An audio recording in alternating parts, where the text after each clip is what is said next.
también de HNR Lawyers.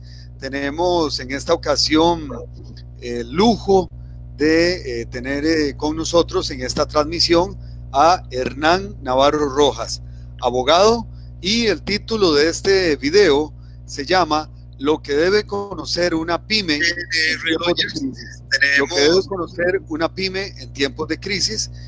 Nada más pidiendo que bajemos el volumen de los monitores para que no se meta el feedback.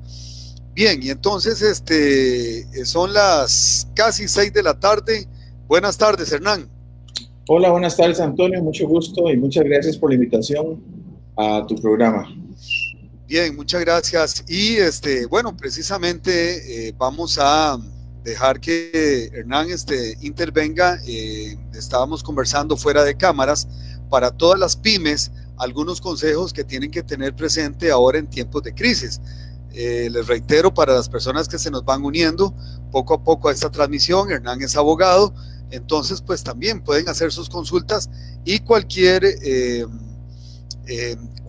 duda ya por aparte, pues ahí les estamos dejando los respectivos WhatsApp, tanto de su servidor como de nuestro abogado Hernán Navarro. Así que cedo el pase para que Hernán nos dé a todos, y me incluyo, consejos en tiempos de crisis a nivel legal, y ahora volvemos también con consejos a nivel estratégico en mercadeo y ventas, por supuesto. Adelante. Muy bien. Muchísimas gracias, Antonio. Importantísimo en estos momentos que atraviesa el país, tomar en consideración, además de las recomendaciones que las autoridades sanitarias han estado haciendo con respecto a cómo cuidarnos y a cómo tratar de mitigar y paliar esta pandemia que nos ha alcanzado, ¿verdad? Importantísimo también no dejar de lado algunos aspectos relacionados con nuestros negocios. ¿Por qué? Porque el tema de salud y el tema de la pandemia toca efectivamente temas de salud, y muchas personas están en el paro, mucha gente le ha mandado a hacer teletrabajo, la economía se comprime de una manera bastante seria, y hay muchas empresas y muchas personas que somos autónomos, ¿verdad? En el caso de Antonio, en el caso mío, y algunas pequeñas empresas, hay microempresas, ¿verdad? Hay empresas unipersonales, y tenemos también otras pequeñas empresas que tienen que paliar y luchar contra todos estos cambios que están haciendo. Efectivamente, el gobierno está tomando algunas medidas, está decretando algunas medidas de ayuda para ciertos sectores, etcétera, pero el gobierno no puede efectivamente pues acaparar y cerrar todos los portillos. Y dentro de esto es importantísimo tomar en consideración fechas tributarias, aunque hay permisos, ¿verdad?, de pagar más tarde, etcétera, pero no así de la presentación de la declaración. Y entonces pudiésemos caer en una trampilla en el cual más bien, a partir del momento en que se nos concede una prórroga para un pago, ¿verdad?, de un extremo tributario, podemos caer en la trampa de que no se declara, y entonces una cosa es declarar y otra cosa es pagarle a la Hacienda los dineros correspondientes a este tipo de obligaciones. Una consulta, perdón, una consulta. Decía un contador con quien conversé hace poco que es decir, poner 0000 y declarar, y cualquier cosa después modificar la declaración. Bueno, no es tan sencillo poner 000 y montar la declaración, ¿verdad? Para eso existe, digamos, el contable, que es un asesor esencial dentro de la empresa o dentro de la persona que ejerce una actividad económica por cuenta propia. Es esencial pues que su contador lo asista y le indique y lo dirija cómo debe hacer la declaración correspondiente, ¿verdad? Sin embargo, con el tema de las empresas, el asunto va un poco más allá. Cuando tenemos una empresa constituida, alguna sociedad mercantil o una sociedad civil que esté realizando alguna actividad comercial, producto de su ejercicio, ¿verdad?, propio del comercio, valga la redundancia, es importantísimo tomar en consideración que hay declaraciones que es necesario hacer. El año pasado, para citar un ejemplo muy simple, el año pasado, que entró a regir la nueva ley, digamos, tributaria, se dijo que a partir de septiembre habría que hacer la declaración de los accionistas de las sociedades. Entonces, se dijo que de septiembre a enero se podía hacer. Resulta que como un conflicto con el tema del dispositivo electrónico, que es la firma digital, ¿verdad? Que es como una tarjeta de crédito con un chip. No se conseguía, o se saturaron los bancos, las fechas no daban, es decir, se generó un caos con el asunto. Entonces, a partir del 1 de febrero se extendió un plazo de 2 meses para hacer la declaración. Ahí no hay que pagar nada, es simple y sencillamente declarar, decirle al Banco Central quiénes son los socios. Entonces, ¿qué es lo que sucede? Mucha gente no lo ha hecho todavía. Entonces, resulta que tienen hasta el 30 de marzo para hacer la declaración del 2019. Y del 1 de abril. A pesar de la crisis, sí, que estamos pasando, sí, no se ha dado ningún tipo de amnistía. No. Hasta el día de hoy no existe ningún tipo de amnistía, porque lo que usted tiene que hacer es una declaración y lo puede hacer por medios electrónicos. Existen las herramientas para poderlo realizar. Por supuesto que hay excepciones y ya les voy a hablar de eso, pero lo que es muy importante con respecto a las fechas es el hecho de que hay gente que todavía no ha hecho ni siquiera la del año pasado, ¿verdad? Y le quedan, no sé, escasos 10 días para cumplir. Y a partir del 1 de abril hasta el 30 de abril es la declaración del año 2020. Es decir, hay que volver a declarar. Entonces hay gente que tiene que declararlo de 2019 a más tardar el 30 y a partir del 1 de abril y hasta el 30 de abril hacer la declaración de accionistas para el año 2020. Entonces, estas fechas, la crisis, ¿verdad?, hace que se nos olviden esas cosas. Hoy en la mañana, y tal vez ahora les paso el link, hoy en la mañana hice un video sobre el tema, ¿verdad? Experimentando, por cierto, con este tipo de dispositivo que estamos utilizando ahora para este tipo de conferencias compartidas, etcétera. Pero sin embargo, también hablé del tema. ¿Por qué? Porque si usted no declara, lo que se viene es una multa. En este momento no se ha dicho que se está eximiendo de multas por la crisis. Hay que ser muy cuidadoso, porque hay que prestar mucha atención, digamos, a las conferencias de prensa que está emitiendo el gobierno para ver cómo nos puede afectar en nuestra empresa. Hay empresas que cuando han tenido una reducción ya del 20% de sus ingresos pueden solicitar al Ministerio de Trabajo que se haga un análisis para que ellos puedan hacer una suspensión del contrato de trabajo y puedan mandar a sus empleados a la casa sin paga, sin trabajo, pero con el privilegio que en el momento que esto se reacomode, tengan su trabajo ahí y puedan llegar el día que corresponde, ¿verdad? No pueden despedir a nadie de forma indiscriminada, ¿verdad? Salvo que hay excepciones en la ley, ¿verdad? Pero lo que les quiero decir es que lo ideal es que en estas épocas no se despide a nadie y que se trate de mantener la economía, sobre todo por esta compresión económica que tenemos tan complicada, porque el asunto apenas está empezando. Entonces, para efecto de las pymes y la gente que trabaja de manera independiente, que son autónomos, que tienen actividad comercial y que tienen que estar, por supuesto, inscritos en el Ministerio de Hacienda, es importantísimo hacerse asesorar de sus contables para que ellos les puedan indicar cómo hacer y cómo cumplir con las declaraciones. Ya sabemos que los pagos, por ejemplo, del IVA, ya fue prorrogado por un decreto ejecutivo días atrás, y entonces eso se va a trasladar en el tiempo. No así la declaración, ¿verdad? Ese es el cuidado que hay que tener, porque está bien, usted paga dentro de cierto tiempo, pues si no declara, entonces, ¿qué es lo que va a pagar dentro de 3 o 4 meses, verdad? Usted tiene que hacer la declaración. Ok, perfecto. Bien, hay un tema que siempre ha generado cierta inquietud, que es lo que son la creación de una sociedad, aun cuando es una pyme. ¿Qué es más conveniente? ¿Trabajar a título físico como Antonio Jiménez o crear una sociedad, por ejemplo, si son servicios, una sociedad civil?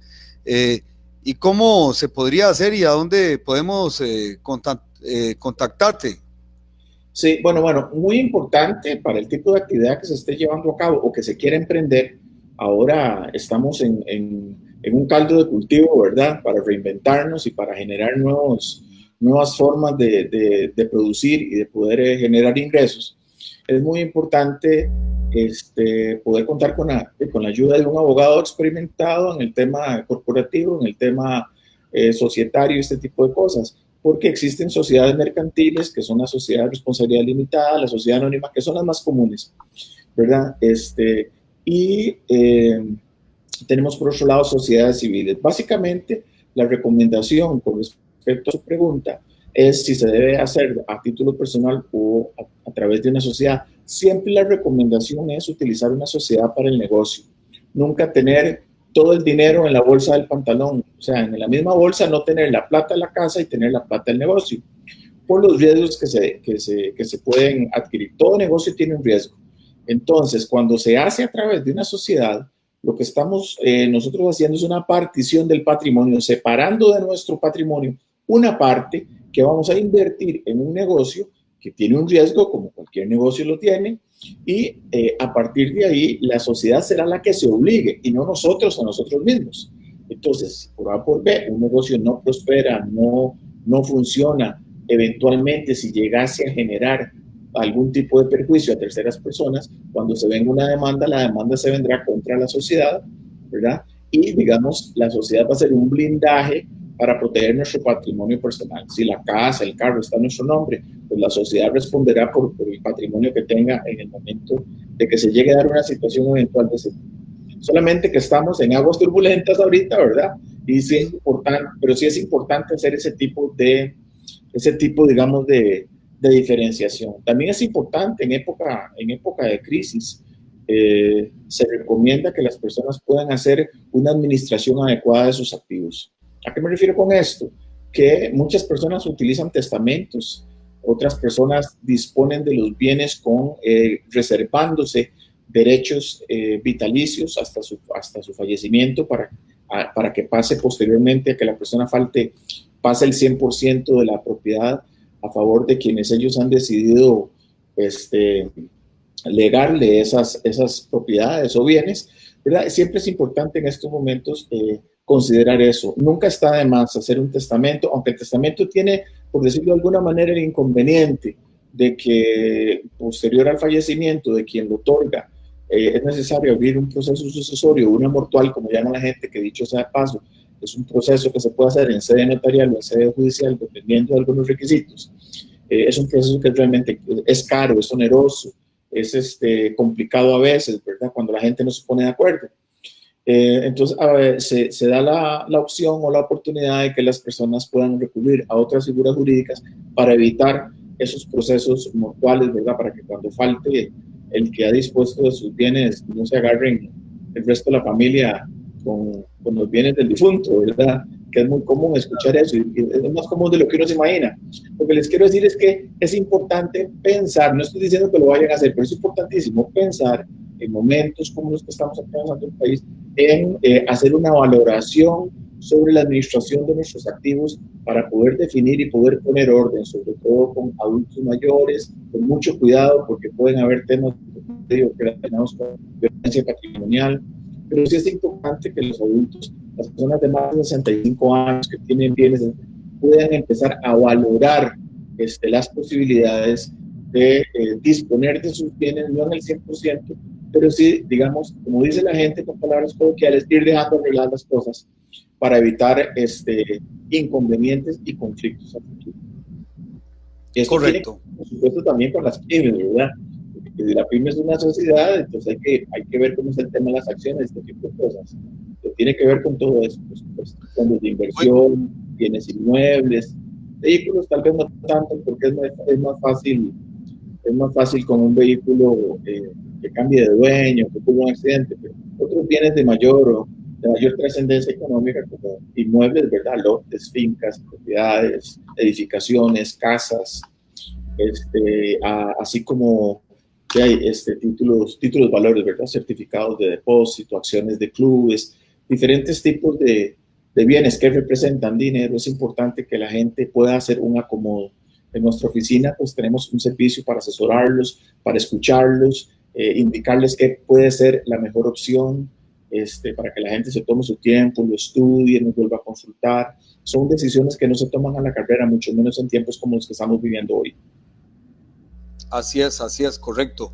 Bueno, pues más bien esto es una parte de lo que es la parte legal de lo que usted debe saber en tiempos de crisis. Algo que vengo insistiendo y que para mí ha sido clave en estos días. Vamos aquí a modificar un momento la pantalla.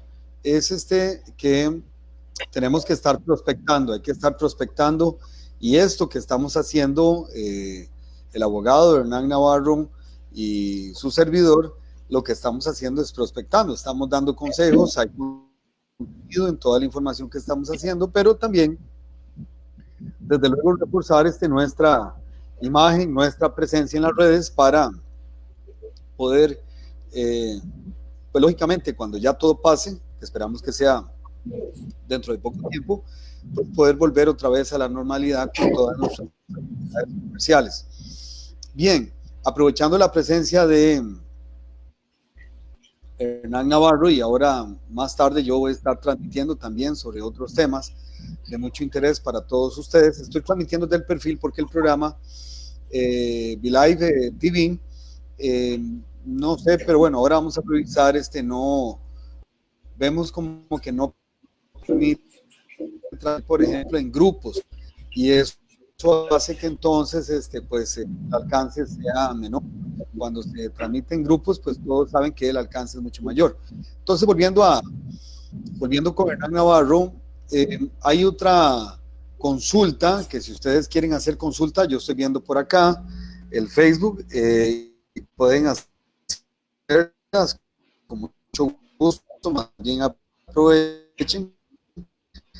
Pero sí, ¿qué tan fiable es cuando vamos a ofrecer, por ejemplo, un servicio y cuando tal vez es necesario establecer un contrato con la otra parte que a uno lo está contratando, y cuando tal vez no es tan necesario, ¿verdad? Hemos sabido de algunas situaciones donde se ofrece un servicio a un cliente y no se firma un contrato, y después vienen conflictos de cualquier tipo, ¿verdad? El cliente quiere que se le devuelva el dinero, o quiere romper el contrato, o ya no quiere seguir, en fin. Esa es una parte que hemos venido conversando fuera de cámaras, Hernán Navarro y su servidor.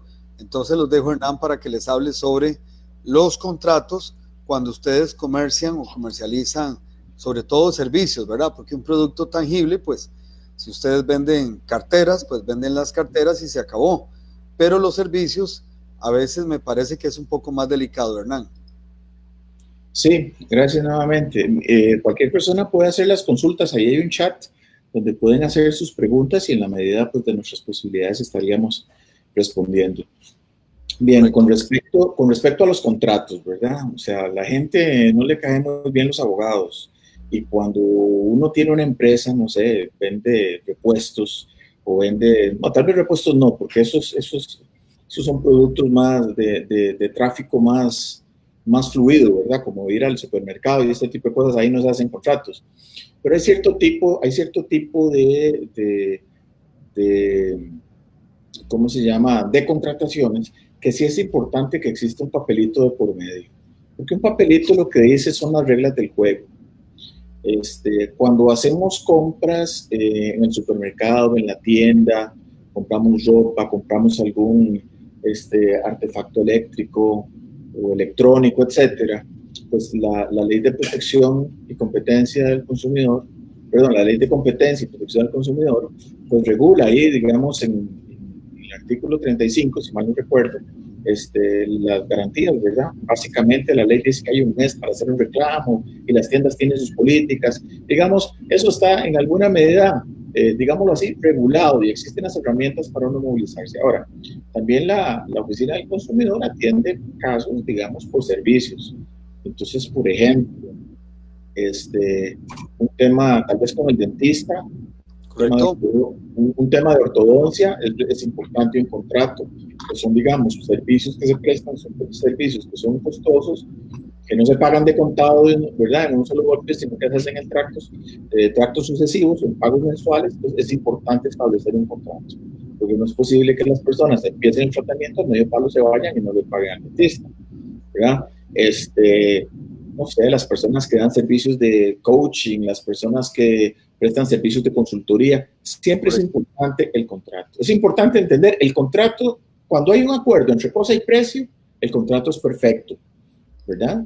Ahora, ¿qué es lo que sucede? Cuando es verbal, entramos en los conflictos, porque no hay manera, es la palabra de uno contra el otro. Entonces, el contrato debe ser un contrato sencillo, debe alcanzar los objetivos mínimos esenciales para establecer las reglas del juego.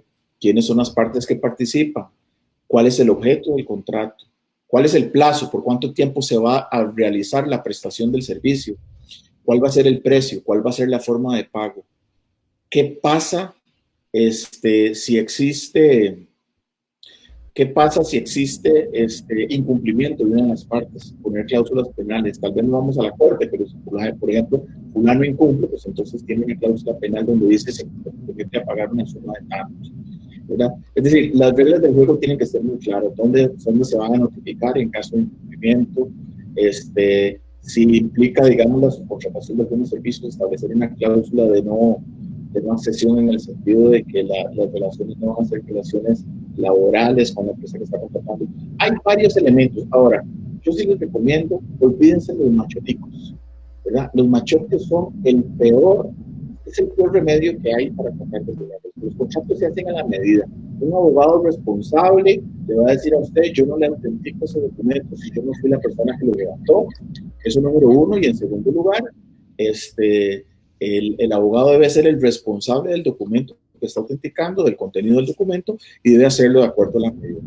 Es decir, si yo presto servicios legales, para dar un ejemplo, y me contrata don Antonio, quien marca la cancha soy yo le digo cómo presto los servicios, cuánto cuestan mis servicios, por cuánto tiempo se los puedo brindar, etcétera, etcétera, etcétera. No es Antonio el que me dice a mí cómo me va a pagar o cómo, no, es decir, quien ofrece el servicio es el que marca la cancha. Ahora, yo también, como servicios legales, si yo le voy a vender los servicios, por ejemplo, a una concesionaria de vehículos, probablemente la concesionaria tiene políticas y entonces ahí es diferente. Puede que ellos tengan condiciones especiales y yo como profesional será el que determina si esas condiciones se ajustan o si yo puedo ofrecer cambios y tratar de llegar a un término medio.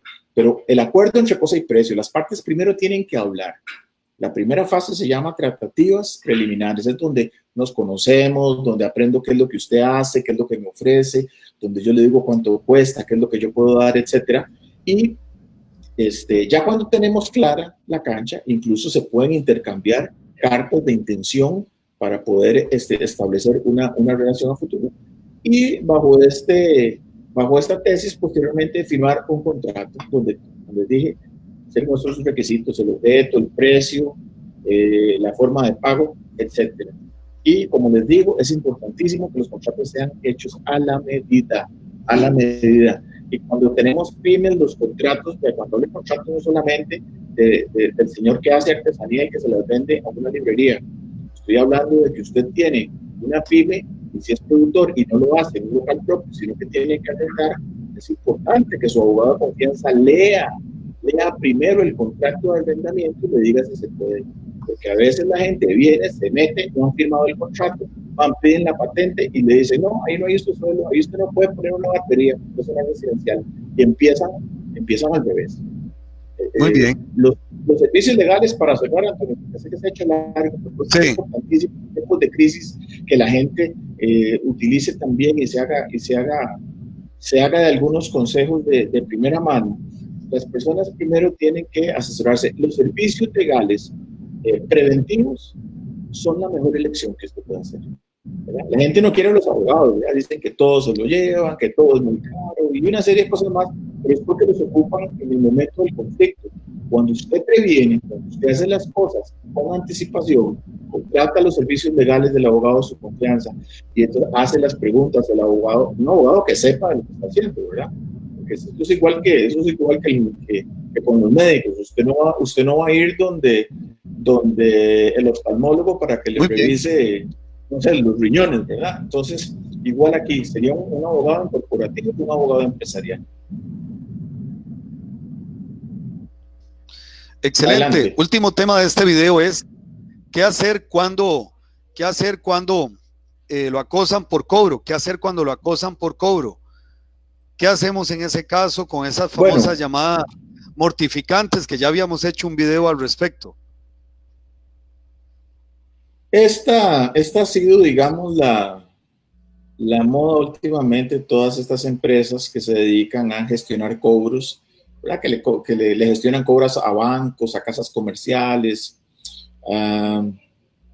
y algunos otros tipos de entidades que prestan dinero, ¿verdad?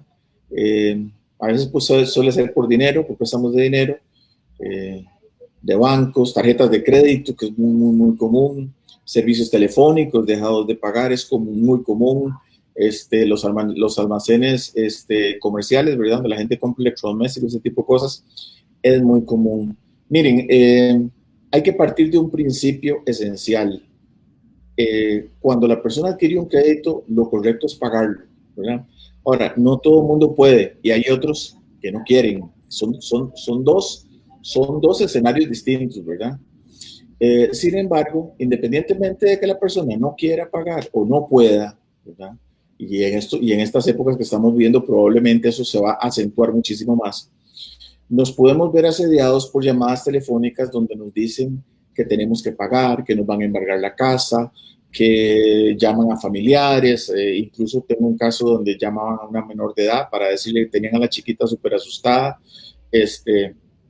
Y a veces es un poco alejado de la mano de la ley poder agarrarlos, ¿verdad? Y poner mano dura sobre estas cosas, sobre estos abusos, sobre estos acosos, porque ellos están al margen de la ley. Son jugadísimos, ellos se conocen la parte fina de la normativa, saben hasta dónde llegar, generan presiones, y aquí el tema es muy sencillo. Si usted les presta oído, le van a mortificar la vida, ¿verdad? Hay dos cosas que se pueden hacer. Número uno es decirles, número uno es decirles, presente la demanda, señor, y yo pago en el despacho, y punto. El otro es, eso no significa que van a dejar de llamar. El otro es bloquear los números telefónicos. A veces llaman de diferentes números y cuando usted ve que son ellos, dice, mire, no lo puedo atender. Sí, porque a raíz de he aconsejado... A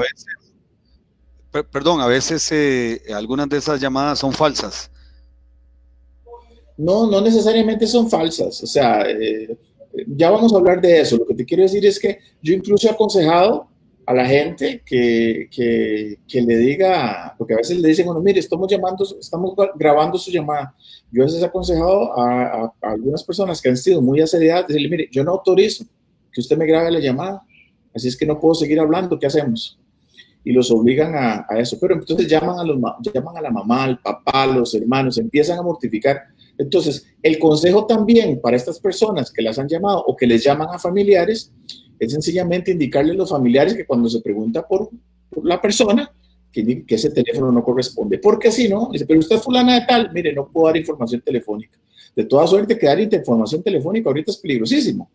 Entonces, lo que hay que saber es cómo abordar ese tipo de llamadas y declinar cualquier tipo de pregunta y declinar a toda costa darle información. Conste y hago énfasis, esto no es una apología para no pagar, ¿verdad? De aquí lo que estamos hablando son de las llamadas abusivas, ¿verdad? Ahora, las llamadas sean falsas o no falsas, eso no lo podemos saber. Probablemente hay algunas empresas gestionadoras de cobro que han recogido carteras de crédito muy viejas y tal vez te llaman para cobrarte algo que ya pagaste, ¿verdad? O algo que nunca pagaste pero está prescrito.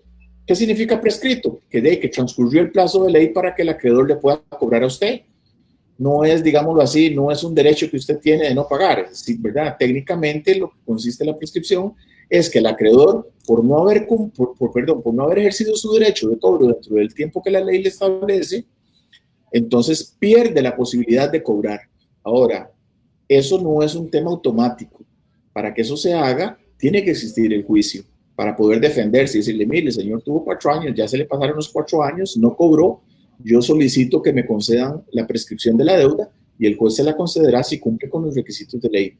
Pero hay que, digámoslo así, hay que meterse dentro del proceso, hay que esperar que lo notifiquen. Hay gente que dura 1 año llamando, le dice, mire, usted debe 5 millones, pero si hacemos un arreglo se lo dejo en 500,000 colones. La gran pregunta es, en esta época de crisis, ¿quién te perdona 450,000 pesos? Nadie.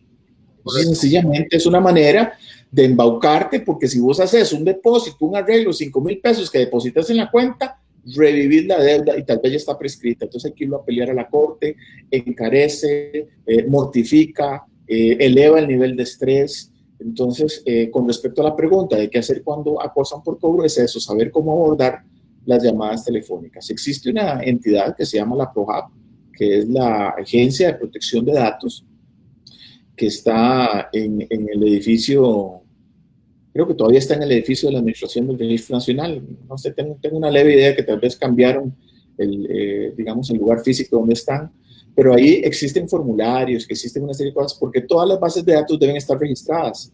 Entonces, para que usted lo llamen es porque usted autorizó. Entonces ahí usted puede hacer una solicitud para que le digan en cuáles bases de datos aparece y con base en ese derecho que usted tiene, que se llama habeas data, con base en ese derecho que usted tiene de la protección de sus datos, solicitar, vea, yo quiero que me quiten de estas bases de datos. Y entonces, en un proceso que es un poco largo, ¿verdad?, y complicado, usted puede ir logrando de que lo saquen de bases de datos, ¿verdad? El proceso no es sencillo, no es simple, pero es lo que tenemos actualmente, ¿verdad? Se trabaja actualmente en una modificación de esta normativa, porque es una copia básicamente de la ley española, que aquí, pues, como todos sabemos, las cosas varían, y a propósito del tema de gobierno y toda esta crisis que hubo previo a la crisis del COVID, ¿verdad?, que tenía que ver con el famoso decreto que publicaron y luego que tiraron, tenía que ver y tocaba esa ley. Entonces, estamos en un proceso de aprendizaje, ¿verdad? Entonces, lo que nos toca a nosotros, lo que nos toca a nosotros como consumidores, como usuarios, etcétera, es saber cómo abordar eso y hacer las consultas legales. Y la consulta esencial es en el momento que le llegue usted un papel a sus manos y le digan, don fulano, usted don fulano, pues recójalo mejor y lléveselo al abogado, ¿verdad? O en la casa de aviso, porque a usted le pueden notificar solamente las autoridades. ¿Y quiénes son las autoridades? Los tribunales de justicia por medio de un notificador, la fuerza pública cuando el notificador no alcanza en el perímetro judicial, o por medio de un notario, designado para ese efecto. Entonces, si llegan a su casa, en su casa le pueden notificar con cualquier persona que aparente ser mayor de 15 años. Entonces, si ese papel lo agarran y lo echan entre un cajón o no le dicen para no asustarlo, para no presionarlo, entonces usted ya está notificado, le empezó a correr el plazo para defenderse. Entonces, papel de la corte que llegue a sus manos, nada gana usted con no firmar, nada gana con no recibirlo, porque quien notifica tiene fe pública. Y eso lo que significa es que el que llega a notificar, le reciban o no le reciban, la notificación se tiene por realizada. Así es que es mejor recoger el papelito, si quiere no firme, pero recoja el papelito e inmediatamente hágalo del conocimiento de su abogado para que se tomen las medidas correspondientes. Bueno, Hernán, muchas gracias por todo este tiempo. Llevamos ya 33 minutos de transmisión. Vamos a dejar este video. Y solamente para todos. Sí, claro. Sí, gracias. Solamente como ahorita estamos con el tema de, yo le llamo cuarentena, pero en realidad es confinamiento en las casas por producto de toda la situación que nos aqueja.